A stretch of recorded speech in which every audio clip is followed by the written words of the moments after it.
Nagpapatuloy ang full chapter breakdown natin sa 221 at 222. Ilang minuto bago ang laban ng Shohoku at Sano.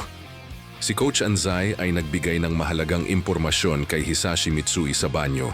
Binabago ng Sano ang kanilang lineup upang simulan si Ichinokura, isang kilalang defensive specialist.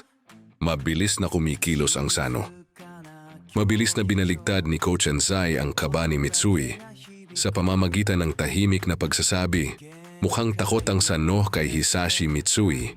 Pinatunayan ito ni Coach Anzai dahil sa defensive threat na line-up para pigilan si Mitsui sa kanyang offensive skills. Ramdam ang gulat sa mga mata ni Mitsui habang nagbabago ang kanyang pananaw. Mabilis na lumipat ang salaysay sa mismong court kung saan ang koponan ng Kainan University High School ay kasalukuyang nakikipaglaban ng matindi. Naghihiyawan ang mga manunood para sa kainan. Ipinapakita ng scoreboard ang malaking kalamangan ng Kainan laban sa Mamiya Nishi. Sa kanilang locker room nakatuon ang pansin kay Hanamichi Sakuragi. Masigasig niyang isinasaisip ang bagong natutunang training camp shot. Ang kanyang determinasyon na isama ang double fake na itinuro ni Miyagi ay nagpapakita ng kanyang mabilis na pag-unlad bilang manlalaro. Nagagalak si Sakuragi sa kanyang sariling estratehikong kahusayan at idineklara na ang kanyang double fake ay hinding-hindi madedepensahan. Biglang sinabihan siya ni Coach Anzai na double dribble na yan na ikinahiya ni Sakuragi. Napansin ng coach kung gaano karelax si Sakuragi, lalo na kung isasaalang-alang ang bigat ng paparating na sagupaan. Nagtanong si Coach Anzai ng isang malalim na katanungan sa kanyang power forward. Natakot ka na ba sa kahit ano? Ang sagot ni Sakuragi ay isang kamanghamanghang no. Napunta ang sumunod na eksena sa mga manonood. Napupuno ang arena hanggang sa maximum capacity, isang ganap na sellout. Nagbubulungan ang mga manonood sa pananabik. At ang opinyon ng lahat ay napakalinaw. Narito sila para saksihan ang mga Titan, ang Sano. Habang naglalakad ang kupunan ng Shohoku sa mga sementadong tunnel, ang matinding bigat ng hiyawan ng crowd ay nakakadagdag sa pressure. Masayang pinupuri ng karamihan ang mga star players ng Sano. Ang henyong si Sawakita, ang powerhouse na si Kawata, at ang matatag na kapitan na si Fukatsu. Nakatayo sa labas lamang ng mga pinto ng arena.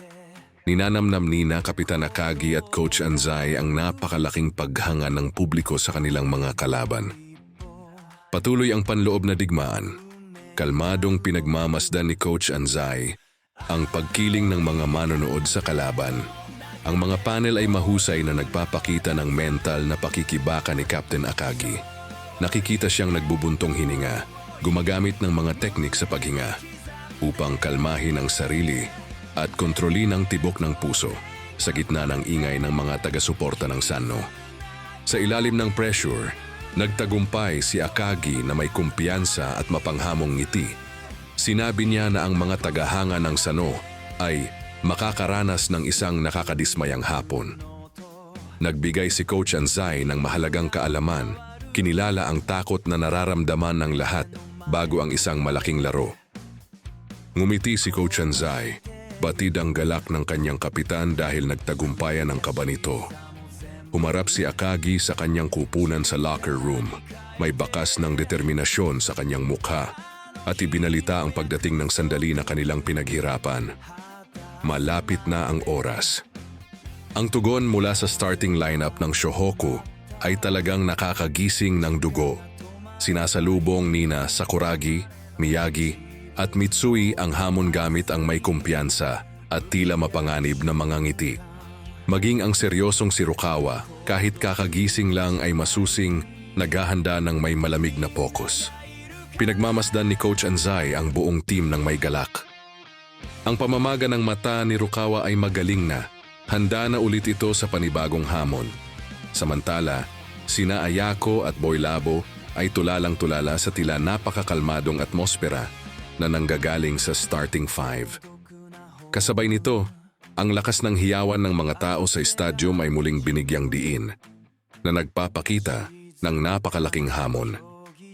Malapit nang tumunog ang huling buzzer sa laban ng kainan. Ngunit ang tunay na pagsabog ng arena ay magaganap sa mismong susunod na sandali. Ang maalamat na koponan ng Sano ay gumawa ng kanilang engrandeng pagpasok. Ang mga starters ng kainan ay masusing nagmamasid mula sa gilid. Habang lumalabas ang Shohoku mula sa mga tunnel, naging malinaw ang katotohanan ng sitwasyon. Humahakbang sila sa isang larangan ng digmaan kung saan gusto ng lahat na matalo sila. Matalas na tinukoy ni Miyagi ang kanilang papel bilang mga kontrabida sa kwentong ito. Isang masamang titulo na niyakap naman ng buong koponan nang may nagbabagang sigla. Ganap na nilang tinanggap ang kanilang papel bilang mga ultimate disruptors sa kwentong ito. Opisyal nang dumating ang mga bad boys at narito sila upang pabagsakin ang mga hari. Napansin ni Shinichi Maki na matagumpay na napigilan ni Akagi ang kanyang kaba bago ang laro. Gayunpaman, nagbigay si Maki ng isang seryosong pagsusuri. Sa kabila ng kanilang determinasyon, mas mahinang koponan pa rin ang Shohoku sa papel. Samantala, ipinagdiriwang ng kainan ang kanilang pag-abante. Ang salpukan ng enerhiya sa court ay pambihira. Patakbong pumasok ang Shohoku sa court nang may agresibong lakas. Determinadong angkinin muna ang pisikal at psikolohikal na espasyo ng court. Sa kabaligtaran, ang Sano ay sumulong ng may malamig at tila mekanikal na presensya. Bago ang laro, nagtipon sila sa isang masikip na huddle. Nagbigay si Kapitan Akagi ng malakas na sigaw na Shohoku, na sinagot ng buong koponan ng "Yeah!" Ang kanilang ipinakitang determinasyon ay nag-iwan sa coach ng kainan ng pagkagulat sa tindi ng kanilang pagsisikap.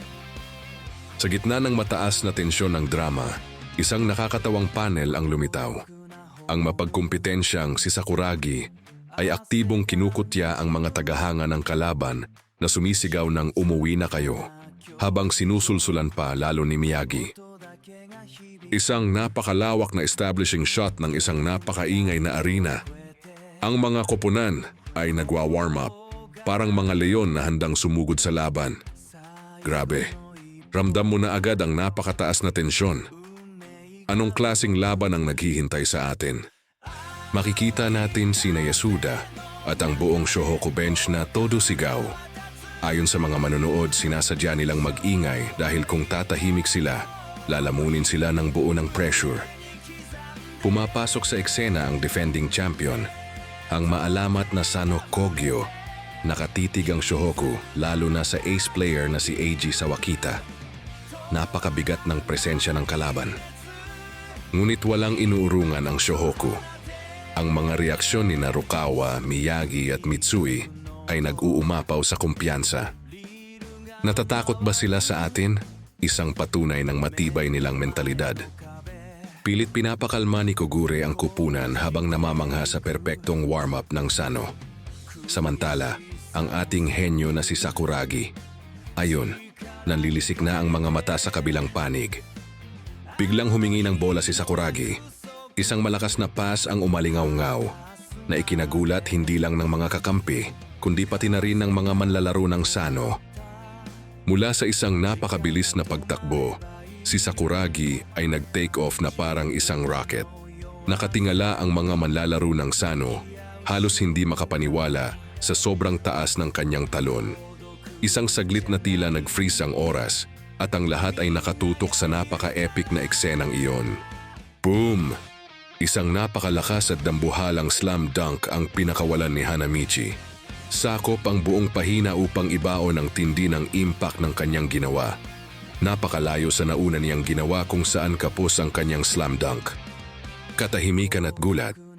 Mula sa mga manonood hanggang sa mga kalaban, lahat ay nanlaki ang mga mata at napanganga sa nasaksihan. Dito na nagkagulo mga idol. Na-realize ng buong arena na si Sakuragi sa kanyang napakalupit na estilo ay nag-dunk sa kabilang ring sa mismong basket ng Sano. Ang sigaw ng mga tao, para ba itong pambabastos at kawalan ng respeto? Ano ang reaksyon ni Hanamichi sa mga batikos? Isang kalmadong ngiting mapang-asar habang hawak ang bola. Ito ang paraan ko ng pagbati, aniya. Isang napakatinding psychological warfare. Hindi nagpatinag ang Sano at bumalik sa forma. Pero ang Shohoku sa pangunguna ni Sakuragi kasama sina Michi at Kulot ay nag-flex ng kanilang mga kalamnan at determinasyon. Eto na, bad boys talaga ang dating nila. Habang nagdiriwang ang grupo nila Sakuragi sa may audience sa ginawa ng kanilang kaibigan, hindi makakapayag ang Sano. Seryoso ang mukha ni Kawata at sinabihan si Sawakita na batiin mo rin sila. Sabay hagis ng bola kay Sawakita. Mabilis na nag-dribble papunta sa ring si Sawakita. Mula kanan pa kaliwa, ipinapakita ang kanyang matinding bilis na ikinagulat ni Nakogure at Sakuragi. Tumalon si Sawakita para sa kanyang sariling highlight play.